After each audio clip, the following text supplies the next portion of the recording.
இந்த ஒரு விஷயத்தை செஞ்ச ஒருத்தனை கூட விட்டு வைக்க மாட்டோம். அத்தனை பேரையும் தேடி வேட்டையாடி ஒவ்வொருத்தனையும் நாங்க பதில் சொல்ல வைப்போம். ஒருத்தன் கூட தப்பிச்சிட முடியாதுடா இந்த தடவை அப்படின்னு சொல்லிட்டு இந்தியாவோட ஹோம் மினிஸ்டர் பேசியிருக்காங்க.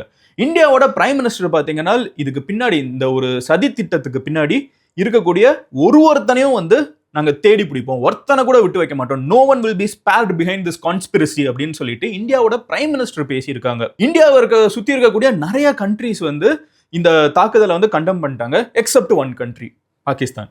மதன் வெயிட் பண்ணு. எதை பத்தி இந்தியன் பிரைம் மினிஸ்டரும் இந்தியன் ஹோம் மினிஸ்டர் சுத்தி இருக்கிற எல்லா நாடுகளும் பேசிட்டு இருக்காங்க, எனக்கு இன்னும் என்னன்னே தெரியலையே அப்படின்னு யோசிச்சீங்கன்னா இருக்கிறதுக்கு நான் வாய்ப்பு கம்மி. இருந்தீங்கன்னா நான் என்ன நடந்துச்சுன்னு சொல்றேன்.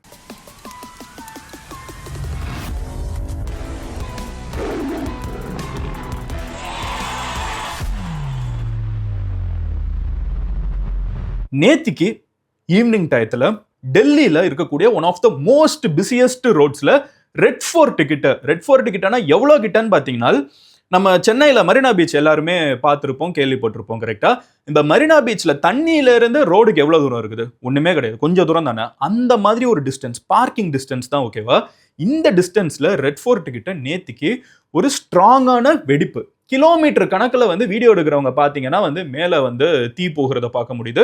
ஒரு பால் ஆஃப் ஃபயர் அப்படிங்கிறாங்க, ஒரு தீ பந்து மாதிரி மேலே பறக்குது. சவுண்டு 1 கிலோமீட்டர் 2 கிலோமீட்டர் வரைக்கும் கேட்டிருக்குங்கிறாங்க. இதுல பாதிக்கப்பட்டு நேத்திக்கு நான் வீடியோ இமிடியேட்டா நான் போஸ்ட் பண்ணேன். அப்போ கிட்டத்தட்ட 8 பீப்புள் இறந்துட்டாங்கன்னு நான் சொன்னேன். இப்போ நம்பர் அதிகமாகி 13 பீப்புள் இறந்திருக்காங்க, மோர் தென் 20 காயப்பட்டிருக்காங்க. ரொம்ப ரொம்ப ஒரு சோகமான ஒரு நாளா மறுபடியும் மாறி இருக்குது டெல்லியில அப்படின்னு சொல்றப்போ. டெல்லியில இந்த மாதிரி தாக்குதல்கள் இதுக்கு முன்னாடி நடந்திருந்தாலும் ரீசன்ட் டைம்ஸ்ல ஓரளவுக்கு கண்ட்ரோல் பண்ணியிருந்தாங்க. மறுபடியும் இது ரெட் ஃபோர்ட் கிட்ட, இந்தியாவோட மோஸ்ட் ஐகானிக் மான்யூமெண்ட்ஸ்ல ஒன்னு. நம்ம இந்த இண்டிபெண்டன்ஸ் டே பரேட்லாம் நடக்கக்கூடிய ஒரு இடம், அந்த அளவுக்கு ஒரு மோஸ்ட் இம்பார்ட்டன்டான இடத்துக்கிட்ட இது நடந்திருக்குங்கிறது ஒரு சாதாரண விஷயம் கிடையாது. பட் நேத்திக்கு இருந்ததை விட இன்னைக்கு நம்மளுக்கு நிறைய கிளாரிட்டி கிடைச்சிருக்குது. இன்னமும் நம்ம இவன் தான் அப்படின்னு நம்ம ப்ரூஃபோட சொல்றதுக்கு ஒரு லாஸ்ட் பிட் ஆஃப் இன்ஃபர்மேஷன் தேவைப்படுதே தவிர இதுக்கு பின்னாடி யார் யார் இருக்காங்க அண்ட் ஒரு மிகப்பெரிய அசம்பாவிதம், இதையும் விட ஒரு மிகப்பெரிய அசம்பாவிதம் நடந்திருக்கலாம், ஆனா அதுல இருந்து நம்ம தப்பிச்சிருக்கோங்கிறதையுமே ஒரு செகண்ட் நம்ம யோசிச்சு பார்க்குறப்போ நம்மளோட ஏஜென்சிஸ் இருக்காங்கல்ல, இன்டெலிஜென்ஸ் ஏஜென்சிஸா இருக்கட்டும், நம்மளோட தைரியமான போலீஸா இருக்கட்டும், டிஃபென்ஸ் பீப்புளா இருக்கட்டும், உண்மையிலே ஹேட்ஸ் ஆஃப்ங்க.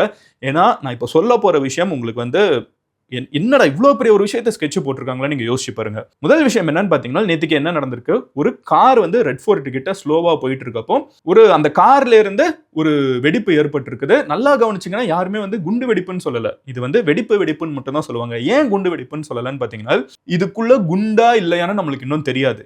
ஏனால் இது குண்டுகள் இருந்துச்சுன்னா ஜென்ரலா அதுல இதெல்லாம் போட்டு வச்சிருப்பாங்க, பிளேடு, அப்புறம் இந்த நட்டு போல்ட்டு, அது சைட்ல இருக்கிறவங்க மேல எல்லாம் உள்ளுக்குள்ள போகணுங்கிறதுக்கு அந்த மாதிரி போட்டு வச்சிருப்பாங்க. பட் அந்த மாதிரி நம்ம கவனிக்கல. அப்போ இது ஒரு வெடிப்பு. இந்த வெடிப்பை பண்ணது யாரு அப்படிங்கிற ஒரு கேள்விதான் இப்போ உருவாகிட்டு இருக்குது. ஸோ இதை பண்ணியிருக்கிறது யாருன்னு பாத்தீங்கன்னா, டாக்டர் உமார் அப்படின்னு சொல்லப்படக்கூடிய ஒருத்தன். புல்வாமா, அந்த புல்வாமா தாக்குதல், புல்வாமா இருக்குல்ல, அந்த புல்வாமாவை சார்ந்த ஒருத்தன். இவன் ஆல்ரெடி ஷக்கீல் ராதர் அப்படிங்கிற 2 டாக்டர்ஸை தேடப்பட்டு இருந்ததுல 3வது டாக்டர் இவன் தான். ஓகேவா?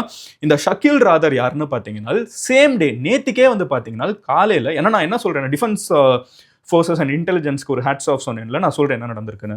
இது சாயங்காலம் நடந்திருக்குது கரெக்டா டெல்லியில. இது உண்மையிலே ஒரு சினிமா மாதிரி இருக்குது. அன்னைக்கு பகல்லையே பாத்தீங்கன்னா இன்னொரு ஒரு நியூஸ் வர ஆரம்பிச்சிச்சு.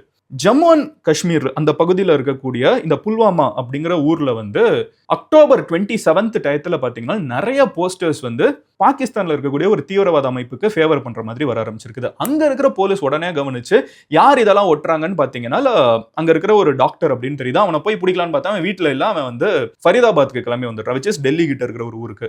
டெல்லி கிட்ட இருக்கிற ஊருக்கு இவன் எங்க கிளம்பி வந்துட்டான் அப்படின்னு சொல்லிட்டு இவனை யார், இவன் என்ன, இவன் கூட இன்வால்வ் ஆயிருக்கிற யாருன்னு சொல்லிட்டு எல்லாரையும் ஸ்கெட்ச் போட்டு பிடிக்கலாம்னு சொல்லி பாக்குறப்போ 3 பேர் வந்திருக்காங்க. இதுல இந்த ஷக்கீல் அப்படிங்கிற ஒருத்தன் இருக்கான்ல, அவனை பிடிக்கிறப்ப என்ன தெரிய வருதுன்னு பாத்தீங்கன்னா, அவன் 2 ரூமை ரெண்ட் பண்ணியிருக்கான்.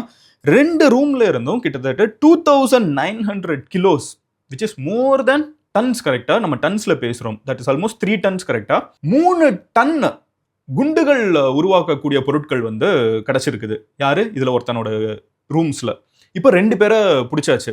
இந்த 3வதா இருக்கிறவன் தான் இந்த டாக்டர் உமார் அப்படிங்கிறவன், இவங்க எல்லாருமே பிராக்டிசிங் டாக்டர்ஸா வேற இருந்திருக்காங்க. இந்த உமாருங்கிறவன் வந்து கார் எடுத்துட்டு கிளம்பி இருக்கான். ஓகேவா? இவன் தேடப்பட்டுட்டு இருக்கிற நேரத்துல இவன் அங்கேருந்து ஃபரிதாபாத்ல இருந்து கார் எடுத்துட்டு டெல்லியை நோக்கி வந்திருக்கான். அப்படி வந்திருக்கிறப்போ தான் இவன் ஒரு டோல் பூத்ல தாண்டுற விஷுவல்ஸ்லாம் நம்ம கிட்ட இப்போ வந்துருச்சு. இவன் போட்டோஸ் வந்துருச்சு. இதுல யார் யார் இன்வால்வ் ஆயிருக்காங்கிறது வந்துருச்சு. இப்போ அவங்க அங்க கிளம்பி போறாங்க. போற இடத்துல தான் இந்த ஒருத்தன் போயிட்டு இருக்கான் கார்ல. மீதி 2 பேர் பிடிபட்டாங்க. இதுல 3வதா ஒரு ஃபீமேல் டாக்டர் வேற இருக்காங்க.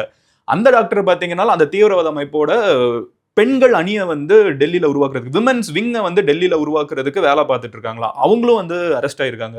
வீடியோ என்ன சடனா நின்றுச்சுன்னு யோசிக்காதீங்க, இதுவும் நம்ம சேனல் தான். பட் இது மதன் கௌரி கிளிப்ஸ். ஒரு பெரிய வீடியோவோட முக்கியமான போர்ஷன்ஸை மட்டும் கட் பண்ணி போஸ்ட் பண்ற சேனல். நீங்க ஃபுல் வீடியோவை பார்க்கணும்னு நினைச்சீங்கன்னா இங்க இருக்கிற கார்டை கிளிக் பண்ணலாம். ஆர் கீழே இருக்கக்கூடிய கமெண்ட் செக்ஷன்ல லிங்க்கும் இருக்கும், டிஸ்கிரிப்ஷன்லயும் லிங்க் இருக்கும். அதையும் கிளிக் பண்ணி மெயின் சேனல்ல ஃபுல் வீடியோ பார்க்கலாம்.